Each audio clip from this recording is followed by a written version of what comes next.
বাপরে, যা গরম পড়েছে, তাতে যদি অফিস কলেজ বা স্কুল থেকে ফিরে এক গ্লাস বেলপানা খাওয়া যায় তাহলে তো কোনো কথাই নেই, মন প্রাণ সব জুড়িয়ে যাবে। প্রথমে একটা পাত্রের মধ্যে বেলটাকে ফাটিয়ে নিয়ে তারপর সেই পাত্রের ভেতরে বেলের পাল্পগুলো সব বের করে নিয়েছি। এরপর সেই বেলের পাল্পের মধ্যে জল অ্যাড করে হাতের সাহায্যে এমনিভাবে কুচলে কুচলে ভালো করে বীজ এবং যে ছিবড়েগুলো দেখো এখানে আলাদা করে রেখে দিয়েছি। এরপর এর মধ্যে স্বাদ মতো চিনি দেব, স্বাদ মতো বিট লবণ দেব। তোমরা চিনিটা তোমাদের হিসেব মতো দিতে পারো, এখানে বেলটা যেহেতু মিষ্টি ছিল সেই জন্য আমি আমার পরিমাণ মতো চিনি দিয়েছি।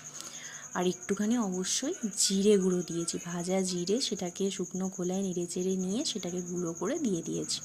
এরপর ভালো করে মিশিয়ে নিতে হবে। সুন্দর করে সব কিছু যখন মিশে যাবে তখন একটা গ্লাসের মধ্যে কিছুটা বরফ আর এই বেলের পানা ঢেলে ঠান্ডা ঠান্ডা ফ্রিজের মতো টেস্ট নিয়ে সবাই মিলে এনজয় করো।